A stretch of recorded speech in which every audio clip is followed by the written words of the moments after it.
error বাদে তো heavy এই 1.5 আনসার এই পাইপ টুকি ওরে 1 টন আর আলমের ব্যাগ গাড়ি মিলাইলো 8 টন পানা জানি খুব আই না যাই এই যে বুঝতে হলো নাও আপনার তো যাই নাম সে নাই ফোটা পড়লো তো নাম নাই করছেন এটা এটা গেল না এরা ইগস্ত আর কল রইতো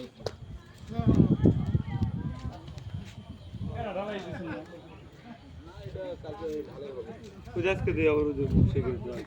না এটা এমনি দিয়ে রাখছে বোরিং হবে কালকে হতে বল আর ওখানে বাইকে রেলে বমি না যা এরকম ডুবো এনসর এখানে যাবে একটা না মানে বোরিং হয় না ডুবে কি লাগতে সময় এনে এক প্লেয়ার যাবে না পাড়া করে প্লেয়ার না দুটো করে একটা কেউ কেদার কোন মধ্যে না দেখো ওই 8টায় মিলি একটা হবে ওই 8টারই একটা হইব এই